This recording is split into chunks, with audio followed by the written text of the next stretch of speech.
Nous prions. Que le lion de la tribu de Juda rugisse ce soir. Et que la ville d'Ibolova tremble. Que le lion de la tribu de Juda rugisse ce soir. Et que toute fondation anormale, illicite, dans nos vies tombe au nom de Jésus. Merci Père pour ta parole et pour ta présence. Au nom de Jésus-Christ. Amen. Asseyons-nous.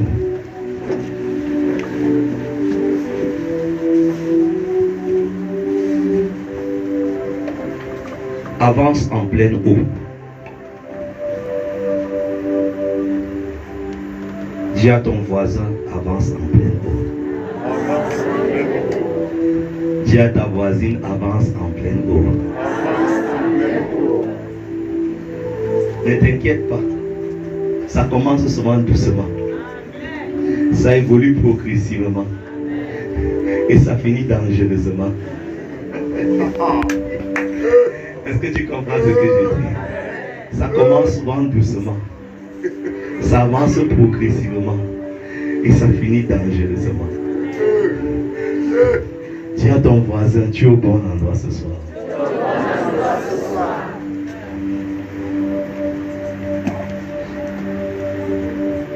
Dans ce passage, la Bible dit que Jésus était arrivé dans un endroit qu'on appelle le lac de Génézareth. Il y avait tellement de gens autour de lui et il n'avait pas d'espace pour prêcher. Il a rencontré là Simon-Pierre et il lui demande de lui prêter sa barque. Voilà Jésus qui entre dans la barque de Simon-Pierre et il commence à prêcher. La Bible dit qu'à un certain moment, lorsque la puissance de Dieu est tombée, Jésus se retourne vers Simon-Pierre. Et il dit à Simon-Pierre, maintenant, avance en pleine eau et jetez vos filets. Jésus a commencé à prêcher l'évangile. Lorsqu'il est entré dans une autre dimension, lorsqu'il est sorti de la dimension physique pour entrer dans la dimension céleste, lorsqu'il a changé l'atmosphère des lieux et il est entré dans les profondeurs spirituelles, il s'est tourné vers Pierre pour lui dire, Simon, c'est le bon moment, avance en pleine eau et jette le filet.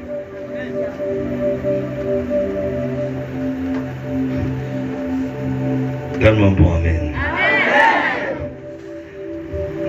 Dis à ton voisin, avance en pleine eau.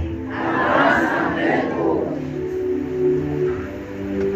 Mais Simon se tourne vers Jésus et il dit à Jésus, nous avons travaillé toute la nuit, mais on n'a rien pu arrêter. Jésus, attends, faisons attention. Tu t'adresses quand même à un pêcheur professionnel. Et la pêche a des règles. Première règle, le meilleur moment pour pêcher et attraper les gros poissons, c'est dans la nuit. Deuxième règle, le poisson n'aime pas le bruit. Tu as déjà fini de faire la louange, l'adoration, de chasser les démons, de prêcher. Trop de bruit. Tu penses qu'il peut encore avoir un poisson ici?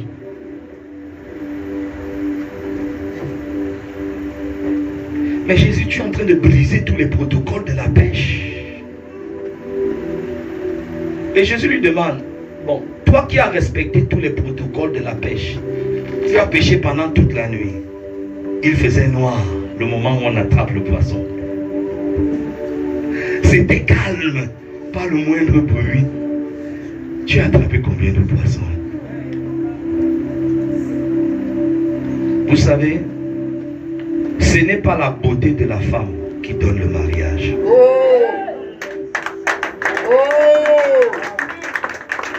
Ce n'est pas le décret d'instruction de l'homme qui donne le travail.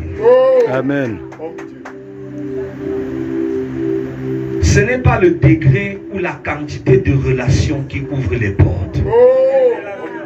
Il y a des gens ici, tes relations sont catastrophiques. Mais ça te sert pas beaucoup quand même. Plusieurs d'entre vous, tu es belle. Tu demandes qu'une belle femme comme ça fait quoi encore ça?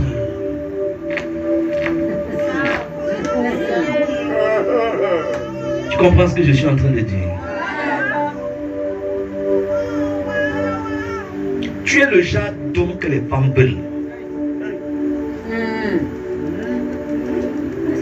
La qualité, non, la qualité.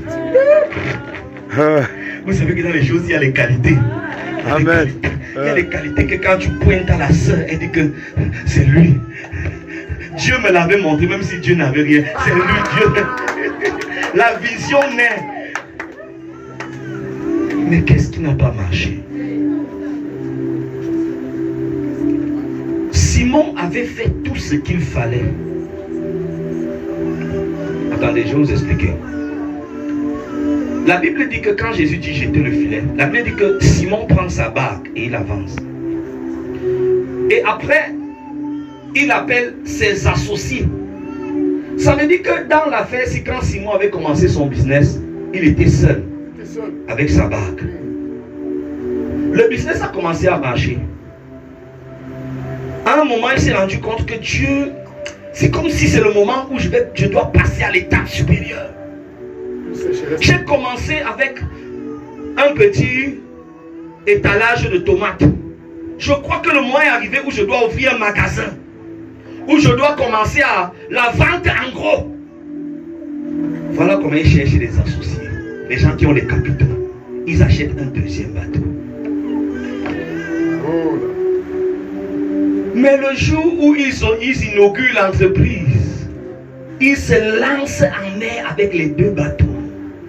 Ils reviennent bredouilles. Tout le capital est dedans. Qu'est-ce qui n'a pas marché?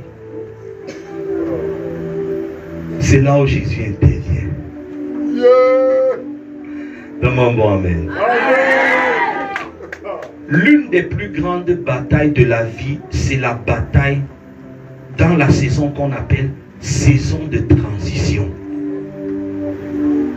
Partir du célibat pour le mariage. La transition là, c'est là qu'il y a souvent beaucoup de batailles. Partir d'une maladie qui t'a tenu pendant longtemps pour la guérison définitive, la transition.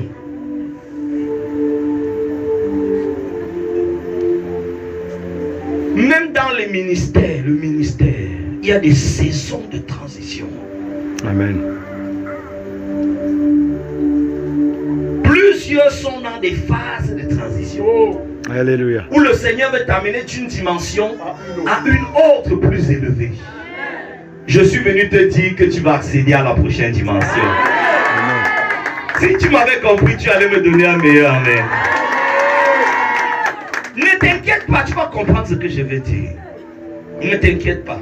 Dis à ton voisin, en peu de temps, on va entrer dans les profondeurs.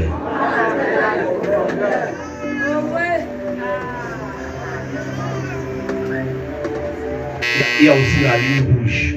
D'autres gens, il y a des lignes rouges qu'on a tracées devant toi. Ligne rouge du célibat. Il y a des gens à qui on a dit que tu ne vas jamais toucher 100 000. Tu vas travailler n'importe comment. On dit 100 000, 100 000 francs CFA. Il y a des gens, leur limite, on a dit que tu ne vas jamais toucher le million. Tu vas te battre quand tu arrives à une somme, un genre, quand ça va tendre vers le million. Il y a des gens, on a dit que tu ne vas jamais toucher 50 millions. C'est-à-dire que il y a des gens, tu as le terrain. Mais depuis que tu as le terrain, tu veux lancer les constructions. On a dit que toi, ligne rouge, pas de maison. Pas de maison. Pas de maison. Pas de maison. Depuis tu cherches l'argent. Ça ne vient pas. Quelle est la ligne rouge qu'on a tracée dans ta vie? À 7 ans, on a dit tu ne vas pas voir 2025. Mais je suis venu ce soir comme un prophète pour effacer ces lignes rouges.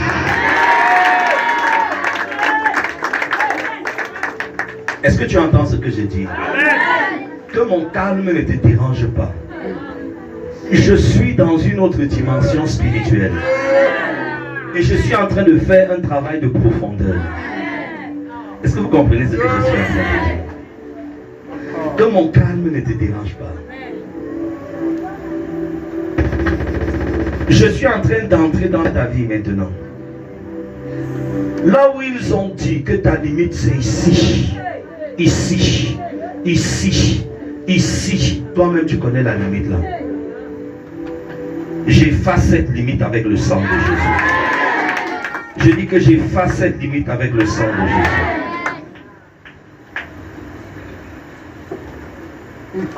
Laissez-moi avancer. Avance, prophète. Donne-moi un bon amen. Donne-moi un meilleur amen. Attention au moment de transition. Ecclésiaste chapitre 3 dit, il y a un temps pour toutes choses. Il y a des gens, leur moment de transition, c'est l'enfantement. Tout va bien, mais quand ça arrive à accoucher, la fait d'avoir l'enfant, c'est là qu'il y a son problème. On a dit qu'elle n'aura pas d'enfant, ou elle ne va pas dépasser 2 enfants, ou elle n'aura pas de garçon. Sa lutte, c'est là-bas. Le garçon. Sa lutte, c'est là-bas. Mais après ce soir, tu vas porter tomber des garçons. Amen. Est-ce que tu comprends ce que je suis en train de dire? Vous savez, je ne suis pas un prophète trop explosif. Je suis un prophète démonstratif. Qu'est-ce que je veux dire? Un prophète sous-marin. Sous-marin. Qu'est-ce que je veux dire? Tout à l'heure, quand je vais seulement te toucher, la maladie là va partir. Le Seigneur m'amène. Aïe, je ne veux pas prophétiser. Avançons. Laissez-moi avancer. Vous savez, le problème avec l'onction prophétique, c'est que souvent il faut la discipliner. Le problème avec les ministères prophétiques, c'est que parfois le prophétique est tellement fort que ça peut t'emporter au détriment de la profondeur dans les Écritures. Et c'est le danger de plusieurs ministères prophétiques. Le prophétique prend le dessus sur la parole. Or, la Bible dit qu'au commencement était la parole. L'esprit du prophète est sur le prophète. L'esprit est là, il ouvre tes yeux, il commence à te montrer des choses dangereuses. Mais tu dis, esprit de Dieu, calmons-nous. Calmons-nous. Donne-moi un bon amen. Le problème de beaucoup de personnes, c'est qu'ils n'ont pas la discipline dans la vie. Ils veulent faire les choses n'importe comment. Il y a un temps pour toutes choses. Quand c'est le temps d'aller à l'école, ma soeur, fréquente. Est-ce que vous comprenez ce que je suis en train de dire? L'école là-bas t'était devant. Quand c'est le temps d'aller au travail, arrête de dormir à la maison. Tu vas prospérer comment? Parce qu'on va finir de déverser l'onction sur toi, il faut aller travailler pour avoir l'argent.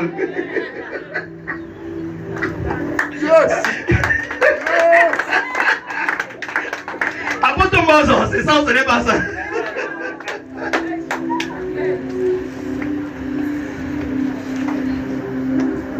En ce qui concerne l'onction, la puissance et la présence de Dieu, ça va descendre ce soir. Amen. Ne t'inquiète pas.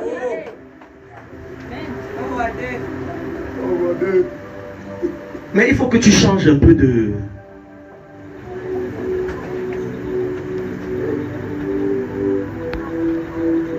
L'ouvrier mérite son salaire. Tu pars au travail à quelle heure? Tu ouvres ton comptoir à quelle heure? Quelle intensité tu mets dans l'activité que tu mènes? S'il te plaît, à partir d'aujourd'hui, prends ce que tu fais au sérieux. Est-ce que tu comprends ce que je suis en train de dire? Vous croyez que votre père dort, votre père si, vous croyez que votre père dort? Vous voyez ce que vous voyez si vous croyez que c'est le sommeil? Ah, vous ne pouvez pas savoir. Vous ne pouvez pas savoir. Votre père ne dort pas. Est-ce que vous comprenez ce que je suis en train de dire? L'onction que vous voyez dans cette maison, c'est le fruit d'un travail profond, d'un travail acharné des heures et des heures dans la présence de Dieu, dans le secret avec l'Éternel. Quand il ressort de là, vous pouvez voir ce que vous voyez ici. Les miracles, les guérisons, les délivrances. Est-ce que vous comprenez ce que je dis? Prends ce que tu fais au sérieux. Dieu t'a donné les enfants.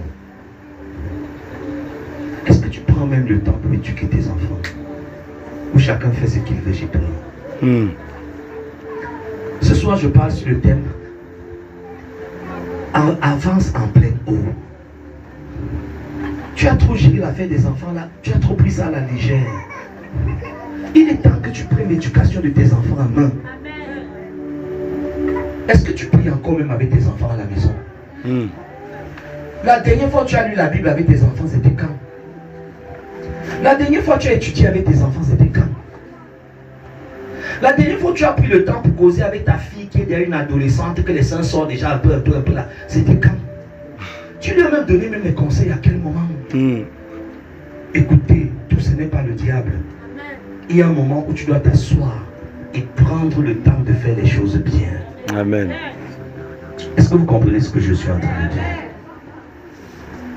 Dis avec moi, avance en pleine eau.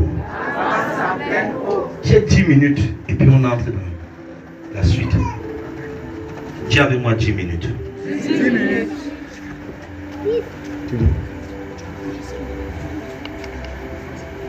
Jésus dit à Pierre, avance en pleine eau. Qu'est-ce que ça veut dire? Pierre, tu sais pourquoi quand ta barque était encore petite, tu attrapais les poissons. Et quand tu as eu plusieurs barques, tu n'en attrapes plus. Il dit non, Seigneur. Il dit que c'est parce que tu es resté pendant trop longtemps sur la terre, sur les berges, à côté de la terre. Les vrais poissons s'attrapent en pleine eau.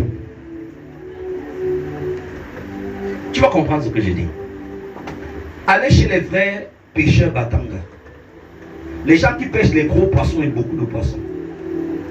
Il va t'enseigner l'art de la pêche. Mais tu n'attraperas jamais la quantité de poissons qu'il attrape. Vous savez pourquoi? Ces gars-là, avant d'aller pêcher, passent par des rites initiatiques. On les charge d'esprit. Quand le monsieur descend dans l'eau, c'est le poisson qui coule dans les filets. Tu sais pourquoi des choses sont au ralenti? Parce que spirituellement, tu es encore en surface. Est-ce que tu comprends ce que je veux dire? Tu es encore où? Les vraies choses se prennent dans les profondeurs.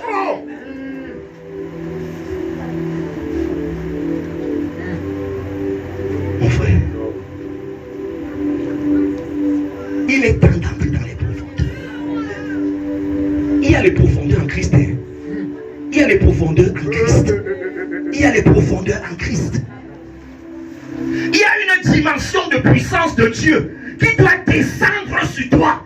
Et quand tu vas te lever dans le domaine des affaires, tu seras numéro 1 et Bolova. Ah, tu ne dis pas Amen. Toi-même n'est pas encore bien. Il y a une qualité d'esprit de Dieu qui va descendre sur toi. Que quand l'homme là va te regarder, il va dire que c'est toi que j'amène devant le maire. Il y a une qualité d'esprit de Dieu qui va descendre sur toi. Que lorsque la maladie là va te regarder, elle va partir toute seule.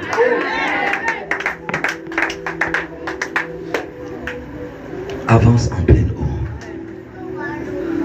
Il est temps que ton engagement avec le Seigneur aille plus loin. Tu dois sortir de l'étape de je pars à l'église, de je deviens membre. du tabernacle du rocher des nations. Tu dois sortir de l'étape de je viens souvent les dimanches.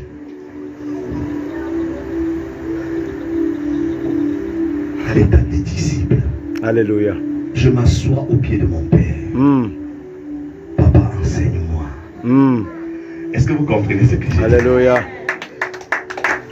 Votre Père, c'est un Moïse. Il est tellement chargé. Nous sommes des amis, je le côtoie et je connais la charge de grâce, de connaissance, d'onction. La charge spirituelle qu'il porte. C'est trop fort. Est-ce que vous comprenez ce que je suis en train de dire? Amen. Écoutez-moi s'il vous plaît. C'est trop fort. C'est trop fort. Il a besoin de déverser cette puissance, cette charge, cette grâce en toi pour que ton histoire change complètement. C'est un faiseur de roi.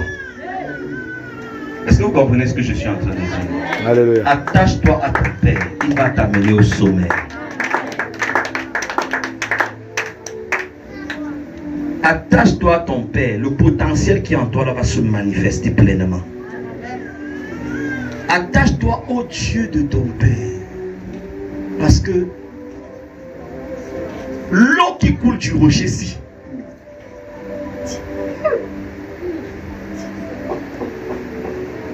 est-ce que tu comprends ce que je dis? Quelques de mes filles sont là. Moi, je suis un prédicant, je suis quelqu'un qui ne parle pas beaucoup. Mais je suis dangereux quand je prêche. Aujourd'hui, le Seigneur m'a dit, calme-toi.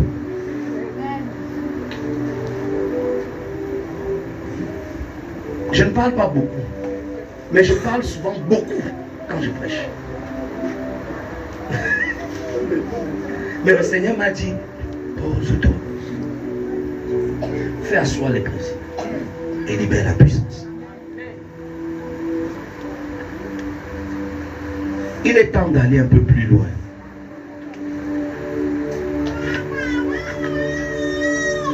Est-ce que vous savez que la Bible parle des profondeurs de Satan? En Apocalypse chapitre 2. C'est-à-dire que vous voyez les gens qui prospèrent avec le diable dehors, non? C'est parce qu'ils sont profonds dans les choses du diable. Vous ne voyez pas les gens qui dorment chez les marabouts pendant une semaine, ils mangent les écorces, ils vont chez les pygmées. Quand ils sortent de